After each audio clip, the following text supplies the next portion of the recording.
सहरी इफ्तारी खाकर सोए, सहरी इफ्तारी खाकर सोए, ये तो रमजान नहीं, मस्जिदें खाली है, ये तो मुसलमान नहीं है। तेरी मिट्टी में पैदा हुए हम मुसलमान हैं, और वही मट्टी नसीब होगा जो लोग समझते हैं कि कब्रिस्तान है। खून सभी का खून शामिल है यहाँ के मिट्टी में, किसी के बाप का हिंदुस्तान थोड़ी।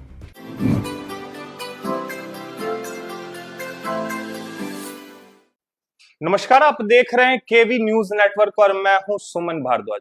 जी हाँ, आज हमारे जो खास मेहमान हैं उनके बारे में आपको बताऊं तो ये एक शायर हैं और इस शायर की कहानी बड़ी ही दिलचस्प है। इसकी कहानी शायद आपने सोशल मीडिया के माध्यम से देखा होगा। शाद अहमद हमारे साथ मौजूद हैं, स्वागत है आपका। शुक्रिया सुमन भाई। जी। सबसे बड़ी बात यह है कि सुमन भाई, सबसे पहले जो प्लेटफॉर्म बेगूसराय के अंदर जो छोटे छोटे क्रिएटर को दिया जाता है केबी न्यूज नेटवर्क के द्वारा, इसके लिए मैं बहुत अपना आभार व्यक्त करता हूं, और आपसे भी हमारा बहुत अच्छा लगाव रहा। तो ये प्लेटफॉर्म जो दे रहे हैं डॉक्टर साहब, डॉक्टर रोशन कुमार जी जो दे रहे हैं, उनके लिए बहुत बहुत शुक्रिया। पहले क्या कहेंगे, कैसे हैं शाद भाई? ठीक है। रोजा का समय चल रहा है और रोजे में कितनी कठिनाइयां झेलनी पड़ रही है? रोजे के अंदर जो अभी फिलहाल एक दिन जो अभी बढ़ा है, थोड़ी सी तपिश बढ़ी है। और जब तक किसी चीज में तपिश नहीं आए, जब तक किसी चीज में अगर ट्विस्ट नहीं आए तो मजा आता नहीं। जी जी। तो थोड़ा सा परेशानी किसी चीज में आती है तो उस जंग को जीतना थोड़ा सा अच्छा होता है जी। और मजा आता है। तो अभी 2 दिन थोड़ी सी तकलीफ बढ़ी है। हाँ, धूप आने से। हाँ। कुछ और सुनाएंगे शाद भाई? जो अंदाज है शाद भाई का। जरूर सुनाएंगे, क्यों नहीं। कि मेरा एक गजब पहले जो शायरी मैं कर रहा था, पिछले बार जो आप पर मेरी एक शायरी थी कि मैं हर किसी के साथ खुलता नहीं, मैं हर किसी के साथ खुलता नहीं, क्योंकि मैं एक राज हूँ, मेरी ये पहचान काफी है कि मैं सुमन भारद्वाज हूँ। भगवान का दिया अपने माँ बाप को वरदान, अल्लाह का दिया हुआ ताज हूँ। ये मेरी एक पहचान काफी है कि मैं केबी न्यूज नेटवर्क का एक रिपोर्टर सुमन भारद्वाज हूँ। क्या बात है, क्या बात है। रोजे पे कुछ लिखा है शाद भाई ने? रोजे पे मेरी शायरी है, बहुत सारी लिखी हुई है। मैंने एक शेर बहुत गजब का, जो अभी जो हाल है, सबसे पहले एक मैं टॉपिक पर ये बात करना चाहूंगा कि अभी जो माहौल चला हुआ है, चाहे वो किसी भी धर्म के लोग हो, जी जी। उनको खुद को पढ़ने की जरूरत है, उनको खुद को जानने की जरूरत है। अभी रमजान चल रहा है, तो रमजान के अंदर भी बहुत सारे जो मुसलमान धर्म के इस्लाम को मानने वाले हैं वो भी फॉलो नहीं करते, ठीक है।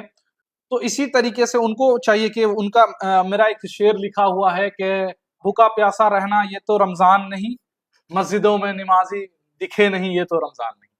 तो ये इस टाइप की जो कहते हैं ना कि सोकर, मेरा एक बड़ा शेर जो इस पर है रमजान पर, कि सहरी इफ्तारी खाकर सोए, सहरी इफ्तारी खाकर सोए, ये तो रमजान नहीं, मस्जिदें खाली है, ये तो मुसलमान नहीं, बस जताते हैं कि हम हैं कलमे वाले, बस जताते हैं कि हम हैं कलमे वाले, और इनका असलियत में कोई पहचान नहीं। कलमे का क्या अर्थ है? कलमे का अर्थ ये है कि जब तक आदमी मुसलमान का जो एक वजूद है, जो एक पिलर है, कहते हैं ना कि एक बड़ी सी हॉल हो और उसमें एक पिलर जो होता है वो कलमा होता है मुसलमानों के लिए, और इस चीज पर चलने वाला मुसलमान है। मुसलमान शक्लो सूरत से हो जाना ये बड़ी बात नहीं। अच्छा। जो धर्म को फॉलो करता हो, जो कलमा ला इलाहा इल्लल्लाह का मतलब ये होता है कि ला इलाहा इल्लल्लाह, एक अल्लाह के सिवा मैं किसी को नहीं मानता, अल्लाह के सिवा अल्लाह के किसी सिवा। को। और दूसरी बात ये होती है कि उनके तरीके पर ही चलना भी है। क्या है, कैसे, क्या तरीका है, क्या कुछ तरीका अपनाना पड़ता है इस धर्म में? तरीका देखिए, इस्लाम धर्म सिर्फ ये सिखाता है कि आप खुद बेहतर हो, आपके अंदर बेहतरी आए, लोग आपको देखकर मुतासिर हुए, लोग आपको देखकर इंस्पायर हुए। इंस्पायर हो। हाँ, हाल जो अभी हुआ है, मुख्तार अंसारी जी की बात मैं कर रहा हूँ, अतीक अहमद, सारे लोगों की मैं बात कर रहा हूँ। मुसलमान होना और एक अपराधी होना, दोनों में फर्क है। फर्क यह है कि अपराधी कोई भी हो सकता है, जी जी। अपराधी कोई भी हो सकता है, और एक मजहब से रिलेट करना, हमारे यहाँ की मैं बात करता हूँ कि अपने यहाँ की बेगूसराय की मैं बात कर रहा जी हूँ। जी जी। अभी ऐसा माहौल चल गया है, ऐसा माहौल चल गया। मेरी सोच से, मेरे समझ से ये बात, मैं बहुत छोटा सा आदमी हूँ। मेरा एक शेर बहुत गजब का मैंने लिखा, ये कि दर्द है मुझ में इंसानियत की, ये बात मैं सरेआम कह रहा हूँ। हाय हाय। दर्द है मुझ में इंसानियत की, मैं ये बात सरेआम कह रहा हूँ। न मैं हिंदू को कह रहा, न मैं मुसलमान को कह रहा हूँ। बनाकर भेजा था इस जमी पर इंसान, ये हिंदू और मुसलमान बन गए। कभी उठाकर देखो इस मट्टी की जमीन, कहीं कब्रिस्तान तो कहीं शमशान बन। डर लगता है कि मुस्लिम है और इस देखिए देश में अभी रहना मुश्किल है, कि देखिए खुशी सबसे होती है कि ये नहीं, देश सही सबसे दिशा बड़ी, में जा रहा हाँ ये चीज देखिए, मैं कह रहा हूं ना कि सबसे बड़ी बात यह है कि जब तक आदमी खुद के अंदर खुद की वजूद को लेकर अगर नहीं चलेगा, है। जी खुद को अगर अपने आप को हक की तरफ बनाकर नहीं चलेगा, तो सारी हालातें, चाहे आज किन्हीं पर आती हो, मुसलमानों पर आती हो, या चाहे किसी छोटे जातियों पर आती हो, चाहे जितनी सारी मामला जो अभी चल रहे हैं मुल्क में, तो इन सारी हालात पर आप अगर मजबूती के साथ कदम नहीं उठाते हैं तो आप लड़ नहीं सकते हक की लड़ाई। तो डर किसी बात का नहीं है। एक बात का मेरा एक ये था ना कि मैं एक शेर लिखा था बहुत, कि शुक्र है तेरी मिट्टी में पैदा हुए, है। शुक्र है तेरी मिट्टी में पैदा हुए, हम मुसलमान हैं और वही मट्टी नसीब होगा जो लोग समझते हैं कि कब्रिस्तान है। और ये मेरी समझ से बाहर की बातें नहीं है, ये मेरे समझ से बाहर की बातें नहीं है, वो मिट्टी भी हिंदुस्तान है। तो जो कहते हैं ना कि एक अपने अंदर, मेरे अंदर जो सोच समझ जो सारी चीज आ रही है, वो मैं सब चीजों को देख रहा हूं। ठीक है, तो आदमी को अपने आप को बनाना चाहिए। हाँ जी हाँ जी। ठीक है, राइट वे पर बनाना चाहिए, सही सोच के साथ चलना चाहिए, चाहे जो हो।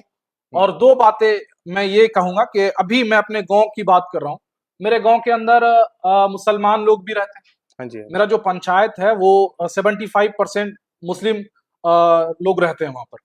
तो उसमें, और उसके बाद जो और जो आबादी बच रही उनमें बहुत सारे जात रहते हैं, हिंदुओं में रहते हैं। और उनके रहने के बाद कभी ऐसा माहौल नहीं बना, कभी नहीं बना जब से मैं पैदा हुआ। कि मुस्लिम हिंदू में राइट हो, नहीं, कभी नहीं। सभी एक साथ सब एक मिलके साथ रहते हैं। लेकिन अभी जो माहौल है, अभी जो माहौल है, छोटे बच्चे जो हमारे हों या छोटे बच्चे जो दूसरे कास्ट के भी हों, उनके अंदर एक ऐसा मतलब जो है सोच भर दिया गया है, ऐसा जो है विचारधारा बना दी गई है, ऐसा जो है दिखाया गया है कि आज लोग अपने को अपना नहीं समझ रहे।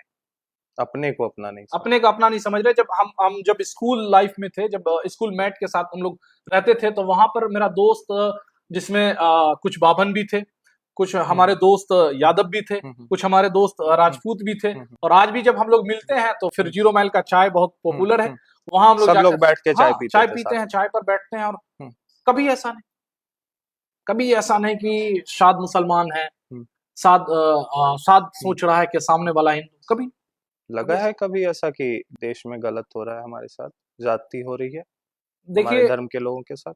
देश के अंदर की बात अगर की जाए तो हालात थोड़े से बदले हैं। लेकिन मैं ये कहता हूं कि वो राहत इंदौरी साहब का शेर याद, राहत इंदौरी साहब, राहत इंदौरी साहब का वो शेर याद आ गया कि खून, सभी का खून शामिल है यहाँ की मिट्टी में, किसी के बाप का हिंदुस्तान थोड़ी। किसी के बाप का हिंदुस्तान तो ये हिंदुस्तान थोड़ी है। क्या बात। तो ये चीज मैं कह रहा हूं ना कि आज साद अहमद कल मरेगा, हाँ जी हाँ जी, मरना तो सबको है एक दिन। सुमन भारद्वाज भाई कल मरेंगे। हाँ जी।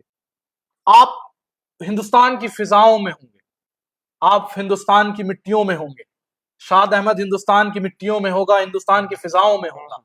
एक साद अगर बेहतर करके मरता है तो फिर हजारों साद पैदा होंगे। एक सुमन भारद्वाज अगर बेहतर करके मरता है तो हजारों सुमन भारद्वाज पैदा होंगे। तो ये चीज थोड़ी सी भी हमको ये नहीं लगती है कि जैसे कि डर, किसी तरह का भय, किसी तरह का कुछ नहीं। मैं कहता हूं, मेरा एक शेर बड़ा ये है कि हम गमों की तारीख जानते हैं, हम गमों की तारीख जानते हैं, हम गमों की तारीख जानते हैं, हमें शिकार बनाया है तो कौन है शिकारी हम ये जानते हैं। दुखो दर्द पे भी मुस्कुराना आता है, दुखो दर्द पर भी मुस्कुराना आता है हमें, सच बोलने की सजा अगर मौत है तो कोई बात नहीं, मौत से भी करना हम यारी जानते हैं, मतलब सच्चाई कायम रहे। सच्चाई कायम रहेगी। जी। तो ये है। ये कभी उर्दू अल्फाज कहाँ से लाते हैं, ये संग्रह कहाँ से है? आपके बातों बातों में जो है उर्दू शब्द के झलक वो आ ही जाते हैं, और उर्दू शब्द आ ही जाते हैं, इतने गहरे गहरे वर्ड कैसे आए? देखिए सुमन भाई, अगर शायर हो हाँ और जी। उर्दू ना हो हाँ हाँ। तो मेरे हिसाब से शायर, अच्छा अच्छा। मेरी समझ से बड़े बड़े शायर गुजरे हैं, हम्म मैं उनसे सीखना चाहता हूँ, मैं उनको सुनकर उनको पढ़कर सीखना चाहता हूँ, सीखता हूँ। हम्म।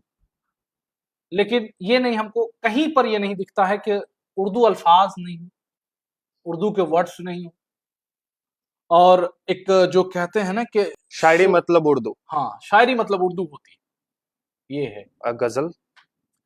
गजल होता है उर्दू के उसमें भी, लेकिन उससे मेरा कोई वास्ता नहीं है। गजल नहीं हाँ, लिखते हैं शाद भाई। लेकिन आने वाला वक्त, मैं अपने आप पर काम कर रहा हूँ, कोशिश मेरा है कि मैं बेहतर से बेहतरीन लिखूं।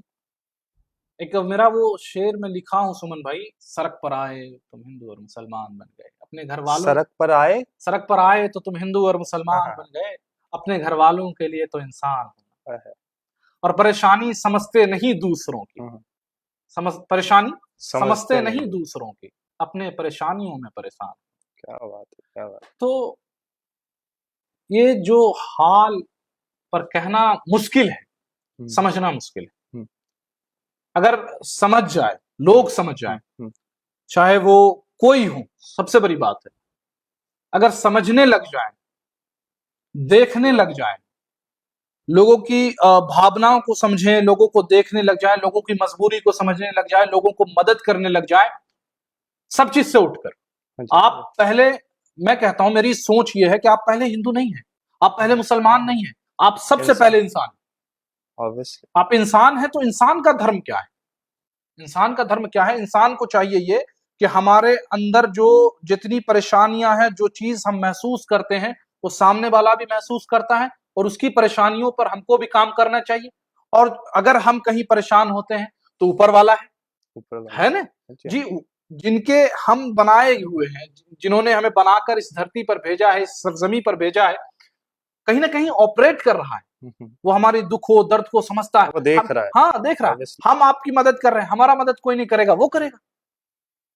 तो पहले इंसान बनना सीखें, ऐसा न करने लगे। आपको प्लेटफॉर्म चाहिए, मेरा सोच, मेरे समझ से ये बात आती है आपके लिए, जैसे अभी केबी न्यूज नेटवर्क का ये आपका जो कैंपस है, इसके अंदर की मैं बात कर रहा हूं, हम यहाँ रिपोर्टिंग कर रहे हैं, आप यहाँ रिपोर्टिंग कर रहे हैं, यहाँ बैठ के बात करेंगे। अब हम ऐसा नहीं है कि गैदरिंग पॉइंट में, जैसे कि हमको अगर कोई कोई ऐसा मंथन करना है और वहां पर जाके हम कर रहे हैं, ये नहीं होना चाहिए। आपका डिसीजन जो हो वो बेस्ट डिसीजन हो, आपका काम जो हो जो राइट वे पर हो। आप मान लिया जाए मैं नमाज पढ़ता हूं तो मस्जिद है नमाज पढ़ने की जगह, ऑब्वियसली। अजान देने की जगह मस्जिद है, मस्जिद है। सारे जो मेरे धार्मिक की काम कुछ होती हैं, जिसमें जैसे कि जमात का मैं पहले भी आपके साथ जिक्र कर चुका हूं, तो इनमें जो शराब पीने वाले लोग होते हैं, इंसान बुरा होता है, धर्म बुरा नहीं। अच्छा, आपके मजहब में लिखा गया है कि शराब पीना गलत है? लिखा है कहीं कि सबसे ये जायज है? नहीं, देखिए, जो हमारे मजहब की बात है, हमारे मजहब में ये है कि तुमने जैसे कलमा पढ़ा ला इलाहा इल्लल्लाह, इसका मतलब ही होता है कि इसके हिसाब से चलना, उसमें लिखा हुआ है इसके हिसाब से चलना। मैं आपको डिफाइन कर दे रहा हूं, उसमें लिखा लिखा यह है कि जिस चीज से आपकी नुकसान होती हो, हाँ जी। जिस चीज से आपको, आपके परिवार को परेशानी होती हो, जिस चीज में सिर्फ नुकसान है, उस चीज को नहीं करना, वो हराम है। इस्लाम में हराम है। किसने बनाई ऐसी हालत शाद भाई की? क्या कहानी है? हालांकि दर्शक रूबरू होंगे आपसे, ये गहराई, इतना गहरापन जो शाद भाई के अंदर आया। देखिए, सबसे बड़ी बात है कि मैं अपने बस्ती मोहल्ले का एक छोटा सा शाद हुआ करता था, तो होने के बाद जो है मेरी एक पहचान थोड़ी सी बनी कि मैं किसी का आशिक बना, किसी का आशिक बना। तो यहाँ से एक कहते हैं ना कि आप चाह कर भी कोई चीज नहीं करते, लेकिन जब आप जिस चीज में आपका 100% पड़ जाता, आप जिधर जाएं उधर वही होता है ना। तो ये चीज मेरे साथ होने लगा। होते होते होते एक वक्त आया कि कहते हैं कि दुनिया फानी है, इस्लाम में ये कहा जाता है दुनिया फानी है। फानी का मतलब होता है खत्म हो जाने वाली चीज। आज आप हमारे साथ बैठे हैं, कल नहीं होंगे। तो जो कल हमारे साथ थी या जिनके साथ हमारे ताल्लुकात रहे, वो आज नहीं है। नहीं याद है आशिकी ने मारा या फिर आशिकी ने बदल दिया शाद भाई को? मेरा जो ये था ना कि मैं एक मनचला सा लड़का था। सबसे बड़ा समस्या ये है अभी का कि गार्जियन का नहीं सुनना, बच्चों के अंदर की बात है, गार्जियन का नहीं सुनना, पढ़ाई से उतना पढ़ाई की तरफ रुझाव नहीं है, स्कूल जाने में परेशानियां होती हैं, ट्यूशन जाने में दौड़ रहे, मैदान में खेल रहे हैं। तो इस टाइप का मैं था, ठीक है। और इस टाइप का रहने के बाद जब मेरे साथ ये सारी बातें हुई, आप समझदार नहीं होते हैं, आप मनचले होते हैं, आप जब आपके अंदर बचपना होता है, जब आपके अंदर बचपना होता है तो आप बेबाक होते हैं, आप मनचले होते हैं। तो फिर आपके अंदर ये आता कहां से? जब आप वो कहते हैं ना कि मैं सुन रहा था कपिल शर्मा शो के अंदर वीडियो में कि बादाम खाने से अकल नहीं आती है, ठोकर खाने से अकल आता है। खाने। तो जब आप एक ठोकर खाते हैं ना, कहीं ना कहीं आप बेहतर से बेहतरीन समझते हैं और आपसे लोग भी समझने चालू हो जाते हैं। लोग भी आपसे इंस्पायर होके लोग कहते हैं कि आप कैसे करते हैं, आप क्या करते हो पहले पूछ, फिर कहते हैं कि आप कैसे करते हैं। मेरा जो काम है वो हमको थोड़ा सा लगता है कि भैया हम नहीं कर पाते हैं। लोग कहते हैं, लोगों की तरफ से जो सबसे पहले मैं ये भूल गया कि गांव के लोगों की तरफ से इतना सपोर्ट, इतना प्यार कभी नहीं मिला जो अब मिलता है। अब मिलता है, अब मिलता है। क्या है? मनचला सा लड़का अब बदल चुका है, अब बदल चुका है, क्योंकि वो शायर बन चुका है। अब इसके अंदर गहराई है, अब ये लोगों को समझता है, अब ये लोगों के साथ बैठता है, अब ये लोगों की खुशी में, दर्दों गम में शरीक होता है, खुशी में शामिल होता है। खुशी में भी ऐसा शामिल होता है कि कहते हैं ना कि कितने आते हैं एटीट्यूड वाले, कितने आते हैं स्टेटस वाले, कितने आते हैं कि भैया हम हैं, वो आते हैं। शादी होती है गांव में, चाहे किसी तरीके का प्रोग्राम होता है, उसमें आते हैं, खाते हैं, चले जाते हैं। कभी कभी खुशियों में भी शामिल होना पड़ता है दर्द के साथ, खुशियों में भी शामिल होना पड़ता है दर्द के साथ। मैं आपको ये बता देता हूं, इसलिए शामिल होना पड़ता है कि लोग आ रहे हैं, सुमन भाई किसी तरीके का प्रोग्राम कर रहे हैं, जान लीजिए जिस तरीके से मान लीजिए हम लोग में वलीमा होता है वो आप कर रहे हैं। करने के बाद हमारे साथी तौफीक भाई आपके यहाँ आए, खाना खाए, हाथ पोछा, चले गए। आप अपने मेहमानों को देखेंगे कि आप खाने वाले जो है उनको देखेंगे या आप मैनेजमेंट को देखेंगे? पता नहीं होता है घर वालों को आप किस चीज को देखेंगे, क्या हो रहा है, वो मैनेज करते ही रह जाते हैं, मैनेज करते रह जाते हैं और शिकायत भी लोग का हो जाता है। तो इस चीज पे जो कोऑपरेट करते हैं वो अल्हम्दुलिल्लाह हम लोग करते हैं। हमारे गांव में ये चीज है कि 4 लड़का खाएगा, 4 खिलाएगा, पत्ता भी उठाएगा। ये नहीं जो आप में कहते हैं ना कि पत्ता उठाता, पत्ता भी उठाएगा, दस्तरखान भी समेटेगा, जो वो टिश्यू पेपर होता है, रोल पेपर वही होता, 4 लड़का, हाँ, उसको समेटना, सब मिलके निभा देना ऐसा कि अगर कहीं से चौकी आई, कहीं से टेबल आया, कहीं से कुछ आया, उसको पहुंचा देना। मतलब हर लोगों के दर्दो गम में शरीक होना। तो ये चीज आपके अंदर जब आ जाती है ना, तो फिर लोग आपको सुनते हैं, समाज के लोग आपको समझते हैं, लोग आपको सपोर्ट करते हैं। मैं कहना भूल गया कि हमारे मुखिया जी हमको बहुत सपोर्ट करते हैं। मुखिया जी श्री राजेश चौधरी जी हैं, जिनसे मेरा बहुत अच्छा ताल्लुक है, बहुत सपोर्ट करते हैं। कहते हैं साथ के तुम करो, बेहतर करोगे, और हौसला मिलती है। और कहां से प्यार आता है शादी? सबसे बड़ी बात तो बेगूसराय ये ऐसी धरती है जहां सिर्फ मोहब्बत है, सिर्फ मोहब्बत। कभी ऐसा नहीं देखा गया कि नफरत। और इस जगह से मुझे इतना सपोर्ट मिलता है, इस जगह से पहला इंटरव्यू हमारा, उसको मैं याद करता हूं, वहां से मुझे सपोर्ट मिला। मेरे पास फॉलोवर्स 700 थे, पुराने वीडियो में था, अब कहाँ है वीडियो पता नहीं। 700 फॉलोवर्स, 2 से 3 दिन में 1000 पहुंचे। बेगूसराय के लोग मैसेज कर रहे हैं। मेरा एक दोस्त है यहाँ पर का है, उसका थोड़ा सा नाम मेरे माइंड में नहीं आ रहा है, वो हिंदू है और हम मुसलमान है। मैं ये कहना चाहूंगा खुल के कि वो हिंदू है और मुसलमान है, इतना प्यार है। दोस्ती में मतलब मजहब की बातें नहीं अरे होती। भैया इतना प्यार है, इस वजह से मैं कह रहा हूँ, मेरी शायरी की वजह से दोस्ती हुई, मेरा पुराना दोस्त नहीं है, बड़ा प्यार देता है। शाद भाई आप, अरे आओ, जान देने के तैयार। ये कुछ सुनाएंगे अंत में जाते जाते शाद? मेरा दिल तोड़ के जाने वाली, मेरा दिल तोड़ के जाने वाली, अपने दिलों पे नजर रख, दुआएं मांग कर ये महीना रमजान का खत्म हो जाएगा शाद, खुदा बेहतर से बेहतरीन देगा, सब्र रख। और थोड़ी सी तकलीफ होगी उस बेवफा को भी कह दे, थोड़ी सी तकलीफ होगी उस बेवफा को भी कह दे, आखिरी बार ईद मुबारक। आखिरी बार ईद मुबारक। लो, ईद की मुबारकबाद भी आ गई। बहुत बहुत धन्यवाद शाद भाई आपका, आप हमारे स्टूडियो तक आए और आपने अपना कीमती समय दिया। बहुत बहुत शुक्रिया। चलिए, तो आपको फिर से हम अगले एपिसोड में रूबरू जरूर करवाएंगे शाद अहमद जी से। और बड़े बेहतरीन, बड़ी दर्दनाक शायरी लिखते हैं और अपने अंदर के अल्फाजों को अपने शब्दों के रूप में पिरो कर एक शायरी बनाते हैं। चलिए, आपका बहुत बहुत धन्यवाद इस कार्यक्रम में जुड़ने के लिए।